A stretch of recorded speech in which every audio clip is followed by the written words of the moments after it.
Professor Rex, why do you wake up at 3 a.m.?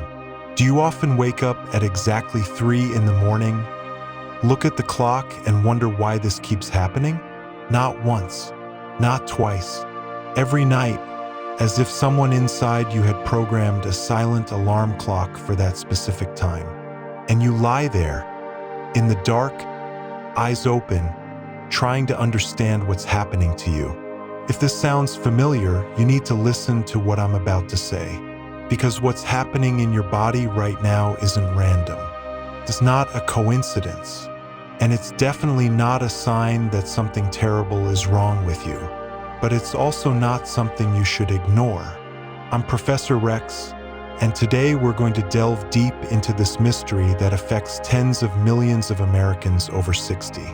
We're going to talk about what happens inside your body during the early morning hours, why that time seems to be your body's favorite time to wake you up, and what you can do about it. Not in a technical way, not in a cold or scary way, but like a friend who knows a lot about the subject and wants to sit next to you and have a real conversation. Before we continue, I want to ask you something simple. If you wake up at 3 in the morning or close to it, write in the comments right now. Write, I wake up at 3, because you'll discover that you're not alone in this at all. And knowing that you have company in the middle of the night is already an important first step. Now let's begin. And I promise that before this video is over, you'll understand your own body in a way you never have before. Margaret was 72 years old when she began to notice the pattern. Every night, without exception, she would open her eyes. She would look at the ceiling. She would look at the clock.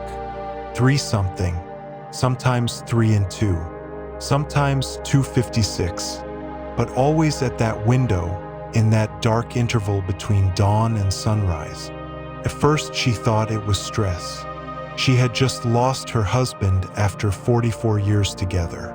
She had been a widow for 8 months.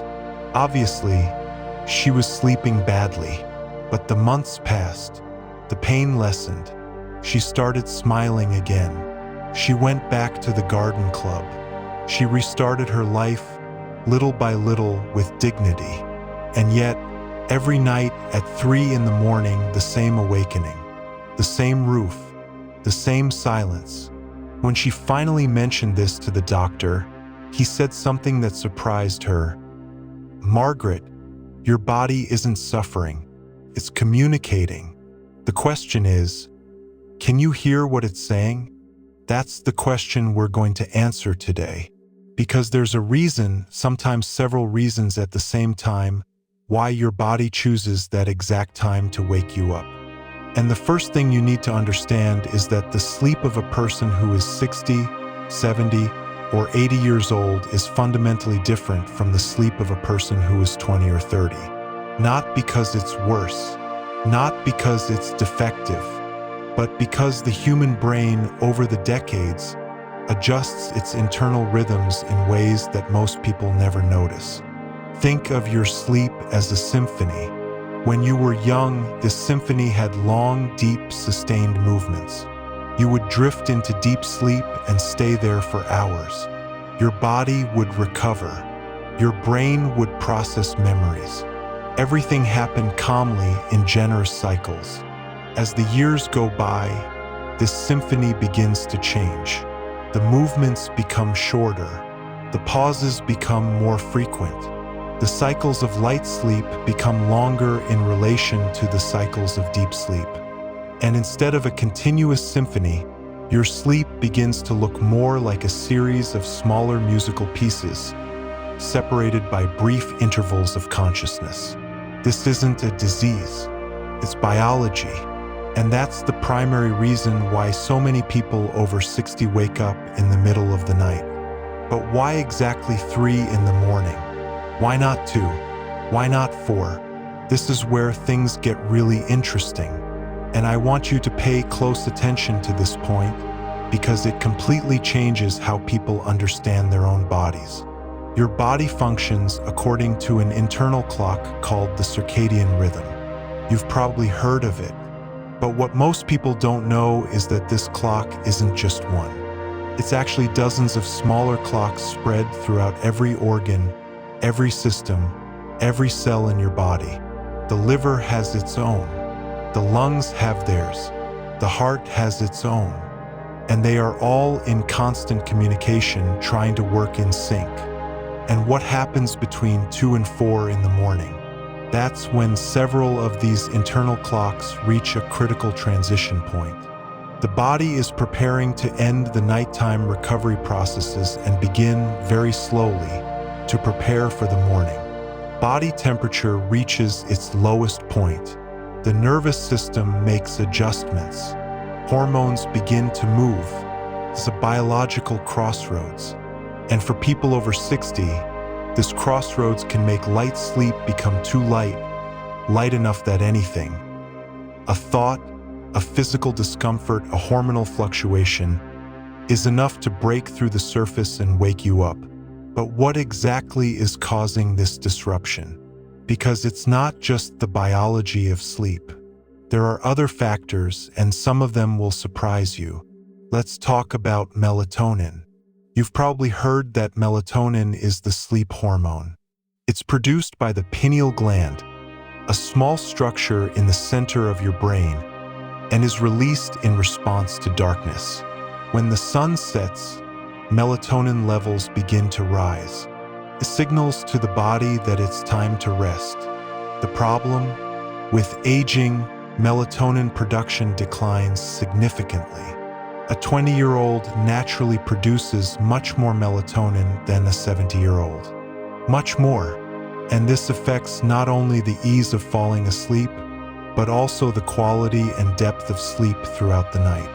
But there's something even more important that almost no one mentions. It's not just the amount of melatonin that changes. It's the rate of production. In older people, melatonin often starts to rise earlier, peaks earlier, and falls earlier. This causes the body to be biologically awake at times that years ago would have been times of deep sleep. And this earlier peak and fall of melatonin is one of the reasons why so many people over 60 fall asleep early and wake up early. Sometimes very early, like 3 in the morning. There's something researchers have recently discovered that will make you look at your sleep with completely different eyes. Because what I'm about to tell you explains why, for some people, that 3 o'clock morning awakening has a very concrete physical component that never crossed their minds. Let's talk about glucose, blood sugar. You don't have to be diabetic for this to be relevant. Everyone, absolutely everyone, experiences variations in glucose levels throughout the day and night. And during the early morning hours, especially for older people, these variations can be dramatic enough to disrupt sleep. Here's what happens. When you sleep, your body continues working. The liver is processing. The digestive system is finishing up what's left of dinner. And around 3 in the morning, especially if you ate late, or if your dinner was high in carbohydrates or sugars, your glucose level can drop or rise abruptly. When this happens, the brain, which is absolutely dependent on glucose to function, sends an alert, an emergency signal, and that signal can be enough to wake you up.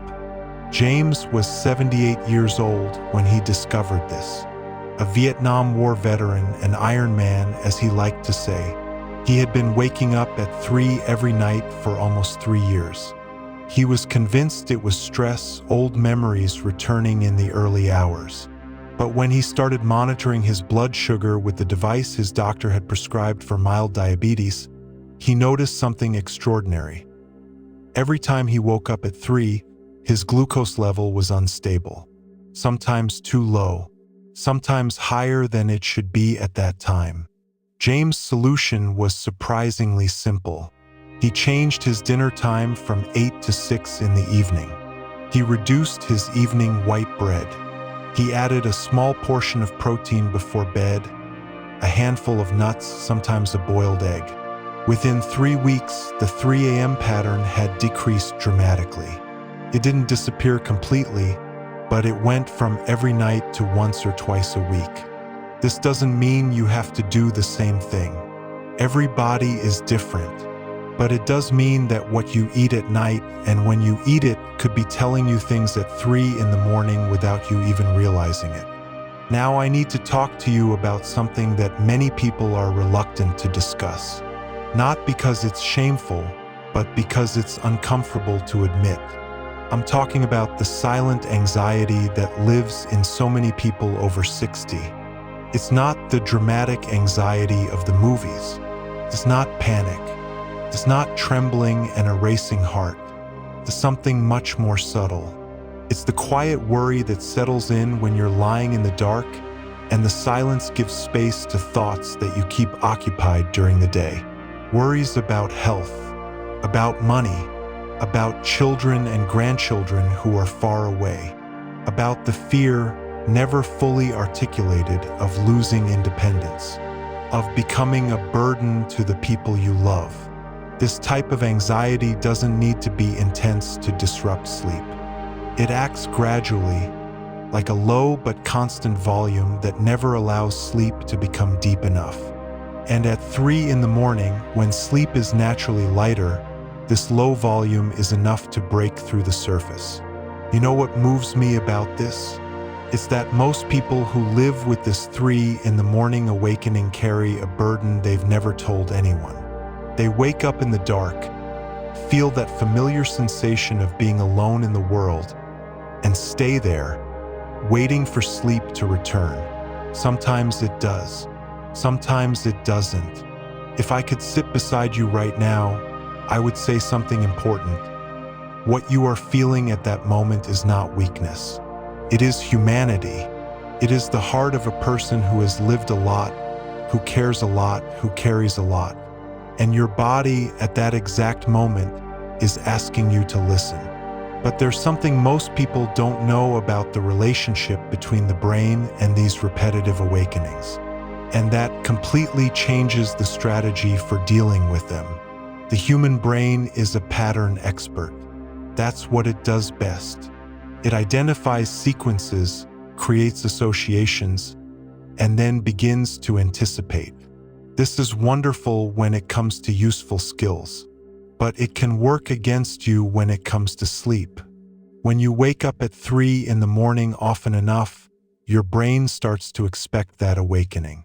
Literally, it begins to program an internal alert at that time, not because there's anything wrong with that specific time, but because it has learned that's what happens. Sleep becomes lighter precisely at that moment because the brain is, in a way, waiting to wake up. Researchers call this conditioned arousal. It's as if your nervous system has memorized the script and is following it to the letter every night, punctually. The good news is that learned patterns can be modified. Not easily, not overnight, but they can. And later I'll tell you exactly what you can do about it. But first, we need to talk about some other physical reasons that may be contributing to that awakening. Let's talk about medications, because this is an area where a lot of important information gets lost. Most people over 60 take at least one medication regularly. Many take 3, 4, or more. And a surprising percentage of these medications have effects on sleep that are rarely discussed clearly. Consider diuretics, blood pressure medications that make you urinate more. Many doctors prescribe them without specifying the time, and many patients take them at night for convenience. But a diuretic taken after 6 in the evening may be guaranteeing that at 3 in the morning your body wakes up with an urgent need to go to the bathroom. There are also corticosteroids, such as prednisone, used for arthritis and other inflammatory conditions. They can raise levels of cortisol, the stress hormone, and profoundly disrupt the natural sleep cycle. Beta blockers used for heart and blood pressure can suppress melatonin production. Some antidepressants can do the exact opposite of what is expected, causing insomnia instead of improving sleep. I'm not saying you should stop taking your medication. I never say that. But I am saying that it's very worthwhile to talk to your doctor and ask directly, could any of my medications be affecting my sleep? Is there one I could take at a different time? This is a simple question that can completely change your evening. Dorothy and Harold are a retired couple living in Phoenix, Arizona. She is 74 years old. He is 76. For 2 years, they both woke up regularly in the middle of the night, but for completely different reasons. Dorothy woke up because Harold snored so loudly that it rattled the window. Harold woke up because he needed to use the bathroom 3 times a night. After much procrastination, they finally went to the doctor together. Harold was diagnosed with sleep apnea, a condition where breathing briefly stops during sleep, forcing the brain to repeatedly wake up to regain control. He started using a CPAP machine and, in less than a month, was sleeping through the night for the first time in years. And so was Dorothy, because her snoring had practically disappeared. Harold's frequent trips to the bathroom were a direct consequence of his sleep apnea. When you stop breathing during sleep, the heart releases hormones that cause the kidneys to produce more urine. It was a chain reaction that neither of them knew existed. I tell this story because sleep apnea is much more common in people over 60 than you might think, especially in men, especially in people who are a little overweight, especially in people who sleep on their backs. And it rarely causes obvious symptoms other than daytime tiredness and frequent awakenings at night. If no one has ever told you that you snore loudly or that your breathing seems irregular while you sleep, it's worth asking. Now I want to talk to you about something that is both simple and profoundly underestimated. I'm talking about dehydration. Most people don't drink enough water. That's a fact. But in people over 60, this is even more pronounced because the body's thirst mechanism becomes less sensitive with age. You literally feel less thirsty, even when your body needs water. During sleep, the body continues to lose water. You breathe, you sweat slightly, and if you went to bed already slightly dehydrated, those hours of sleep can lead your body to a level of dehydration that causes you to wake up. Sometimes as a dry mouth, sometimes as cramps, sometimes as simply not being able to sleep anymore. The solution seems obvious. Drink more water. But here's the dilemma many people face. If I drink more water during the day, I'll have to go to the bathroom more often at night. And if I go to the bathroom at night, I'll wake up even more. The answer to this dilemma has to do with timing. Most sleep experts recommend that you drink the majority of your water during the morning and early afternoon, and reduce your intake in the last 2 hours before bed. Don't eliminate it completely, just reduce it. This allows your body to stay hydrated without putting pressure on your bladder in the middle of the night. But there's something even deeper I want to tell you. Something that goes beyond the physical, beyond the hormonal, beyond medication and hydration. Something that touches the soul of those over 60. There's a specific kind of loneliness in the early hours of the morning that people at this stage of life know very well. It's not the loneliness of having no one. Many people who live surrounded by family and friends feel exactly that. It's the loneliness of waking up to a silence that reminds you of everything that has changed, of the person who used to lie beside you and is no longer there, of the different pace of life, of the worries you never share because you don't want to be a burden. This loneliness has real physical consequences. Researchers at the University of Chicago have found that people who feel chronically lonely have significantly more fragmented sleep patterns, even if they don't realize the connection. The brain of a lonely person remains in a state of heightened alertness during sleep, as if monitoring the environment for threats. It's a primitive survival mechanism that the body still uses, even in modern apartments and safe neighborhoods. This doesn't mean the solution is simply finding people. Loneliness is complex and can't be solved with simple solutions. But it does mean that nurturing your human connections, cultivating friendships, participating in communities, even engaging in online groups like the one we have here, isn't a luxury. It's self-care. I'm going to tell you about something researchers are calling the liver hour. It sounds a little mysterious, I know, but wait, because this could be the missing piece of the puzzle for many people. In traditional Chinese medicine, there's a theory that each organ has a peak activity time throughout the day, and the liver's peak activity time is between 1 and 3 in the morning. Now, I'm not here to defend or attack traditional medicine. What I'm saying is that there's a real physiological basis for this idea.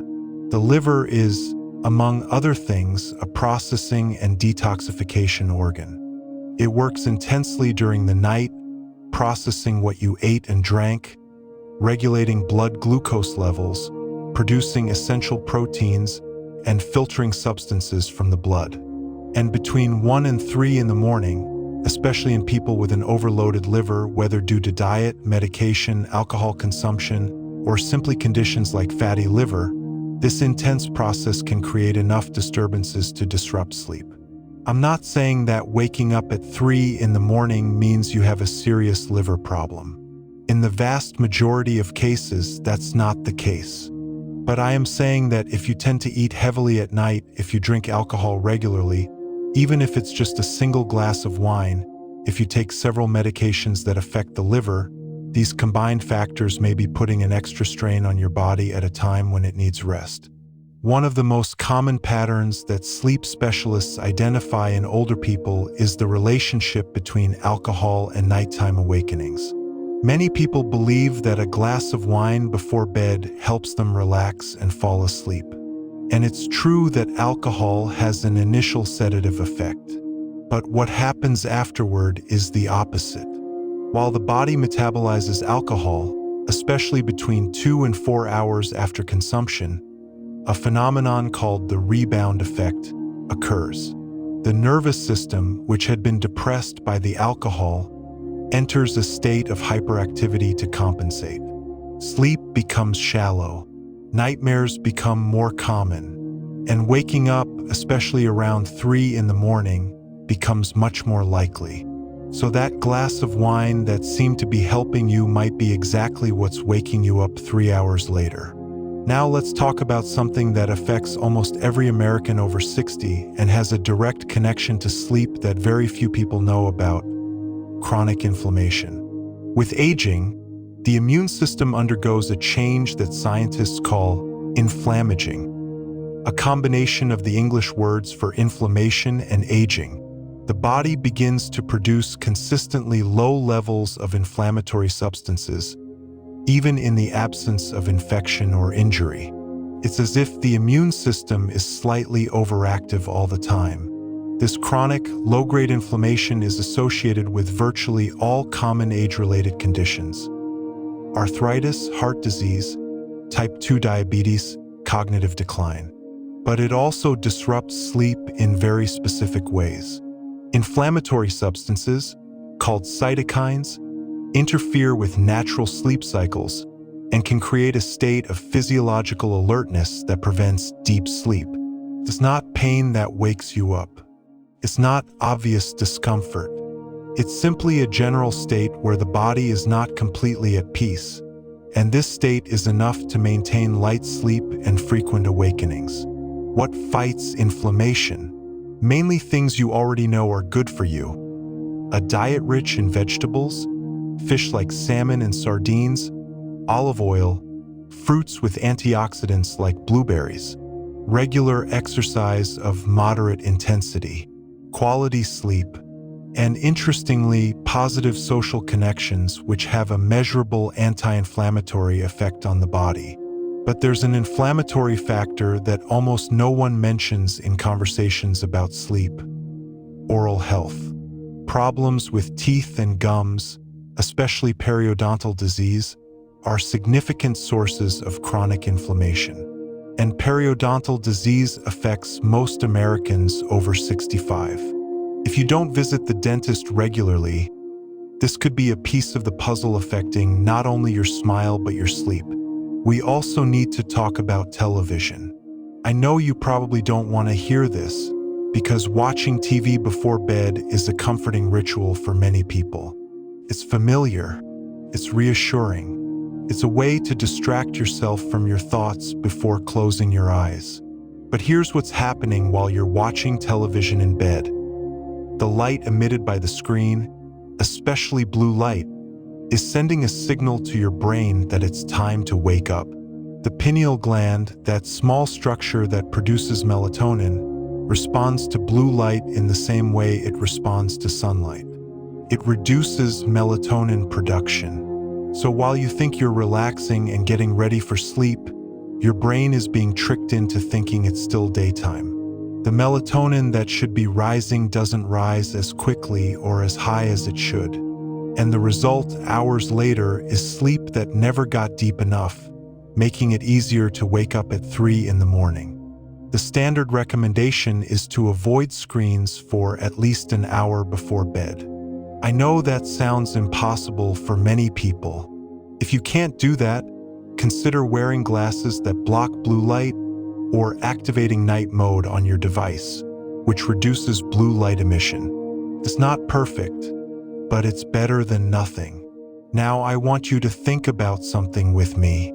Imagine you have a very close friend, someone you've known for decades, someone who loves you deeply, and every night, at 3 in the morning, this friend gives you a light tap on the shoulder to get your attention.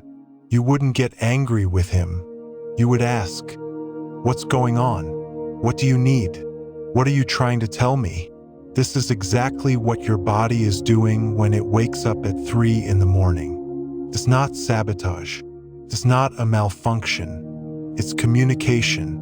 It's your body, which has worked with you for decades, trying to get your attention about something that needs care. Sometimes the message is simple. You're dehydrated. Sometimes it's more complex. You're carrying an anxiety you haven't yet named. Sometimes it's physiological, medication at the wrong time, undiagnosed sleep apnea, blood sugar that fluctuates too much. And the best thing you can do is stop fighting this awakening and start listening to it with curiosity instead of frustration. There is a practice that some sleep experts recommend for people who regularly wake up in the middle of the night. Instead of lying in bed desperately trying to fall back asleep, raising their anxiety levels with each passing minute, they suggest a different approach.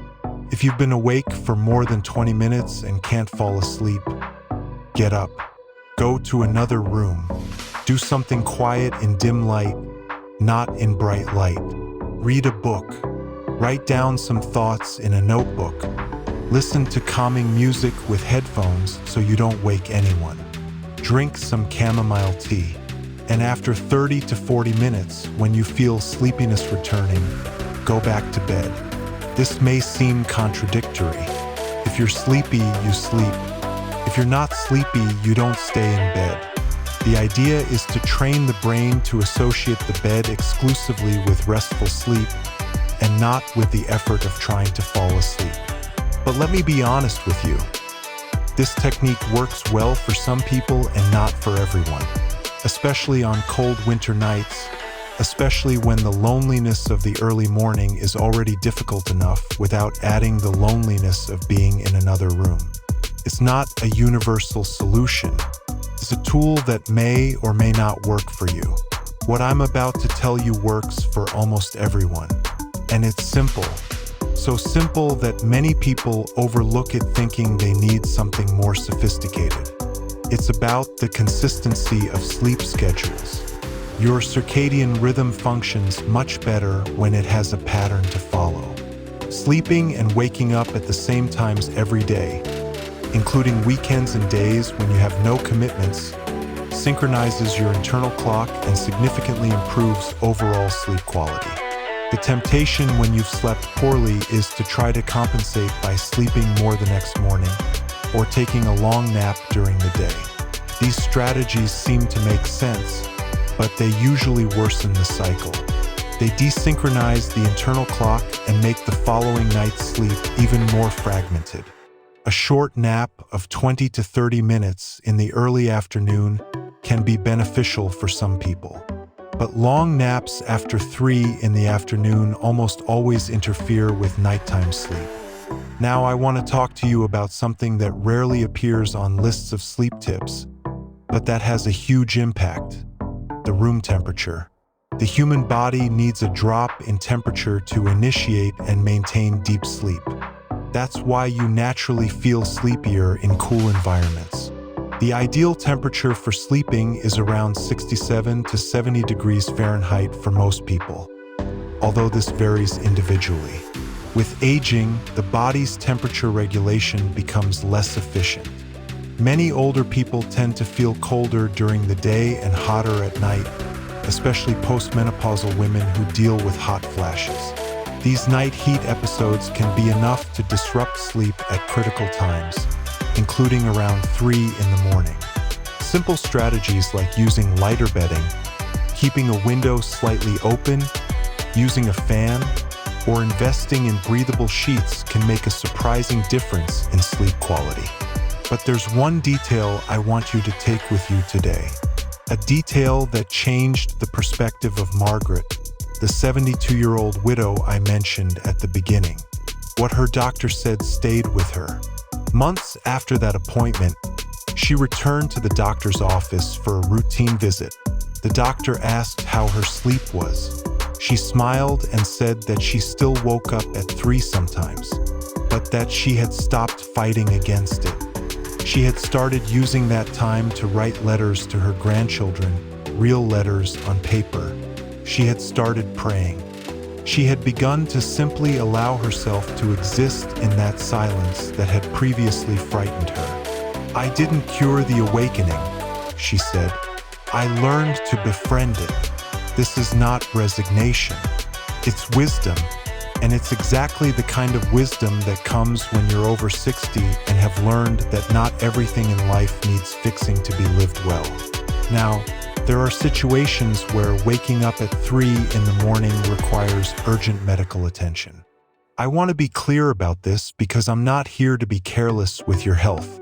If you wake up with chest pain or a feeling of pressure in your chest, seek immediate medical attention. If you wake up with severe shortness of breath that doesn't go away quickly, seek immediate medical attention.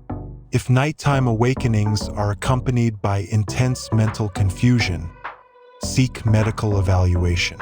If you wake up with very irregular or rapid heartbeats that last more than a few minutes, talk to your doctor. Most morning awakenings at 3 a.m. aren't emergencies, but some can be, and you deserve to know how to distinguish between them. For most people, the most important steps are relatively simple. Review your medication schedule with your doctor. Pay attention to what you eat for dinner and when you eat it. Reduce or eliminate alcohol, especially at night. Create a sleep-friendly bedroom environment with a comfortable temperature and no screen light. Maintain consistent sleep and wake times. Drink enough water during the day, but less in the hours before bedtime. Investigate possible sleep apnea if you snore or wake up frequently. And perhaps most importantly of all, start listening to what your body is telling you instead of simply trying to silence it. I'm going to tell you one last story before we finish. It's not about one specific person. It's about millions of people. There is a classic study by psychologist Roger Kirch that analyzed historical documents from hundreds of years ago and discovered something that shocked the academic world. Before artificial lighting, humans slept in 2 separate periods. They slept for 4 or 5 hours, woke up naturally for 1 or 2 hours, and then went back to sleep for another 4 or 5 hours. This period of wakefulness in the middle of the night, called first sleep and second sleep, was considered completely normal. People used this time to pray, talk to their spouse, reflect, read by candlelight, or simply exist in a state of quiet semi-consciousness. From a certain historical perspective, getting 8 uninterrupted hours of sleep is a relatively recent invention, a product of artificial lighting that lengthened the days and compressed the nights. I'm not saying that waking up at 3 in the morning is desirable or that you should simply accept it without investigating the causes. I'm saying that waking up in the middle of the night can be far less abnormal than our modern culture leads us to believe. And this perspective in itself can reduce the anxiety that many people feel about waking up, which paradoxically often improves sleep. The irony of insomnia is that part of what keeps people awake is the fear of being awake. The panic of looking at the clock and thinking, "It's already 3 in the morning and I'm still not asleep." The anxiety this generates can be far more detrimental to sleep than the original cause of waking up.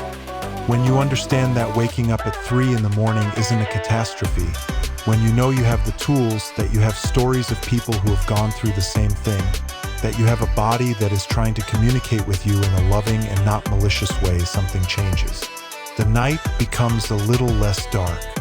The silence becomes a little less oppressive. And sleep often returns more easily. You've come this far, and that tells me something about you. You're willing to understand. You're willing to listen. You're willing to treat your own body with the curiosity and respect it deserves after all the decades it's worked with you. Before we wrap up, I want to ask you something. If this video touched on something you've experienced, if you recognized yourself in the stories of Margaret, James, Dorothy, and Harold, please share this video with someone who also wakes up in the middle of the night. It could be a friend, a sibling, a spouse, a child who is worried about their parents. Because the information we've seen today can genuinely change how someone experiences their nights. And in the comments, tell me, do you wake up at 3 in the morning? For how long? Have you discovered any reason why? Have you tried anything that worked? I read every comment. Every story you share is part of this community we are building together. If you're not already subscribed to this channel, hit the subscribe button now and turn on notifications to receive updates on future videos, because we're just getting started. In the next episode, we'll talk about something directly related to sleep, but in a direction you might not expect.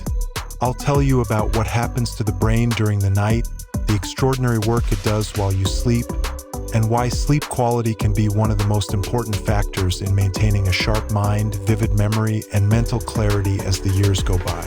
It's an episode that will surprise you. But for today, I'll leave you with the thought that opens and closes each episode of Professor Rex. Your body speaks to you every day, in the pain you feel, in the tiredness that appears, in hunger, thirst, mood, dreams. And now, at 3 in the morning, when the silence is total and the world is still asleep, it speaks perhaps more clearly than at any other time. The question isn't whether your body is speaking. The question is, are you listening? Take care, sleep well, and we'll see you in the next episode.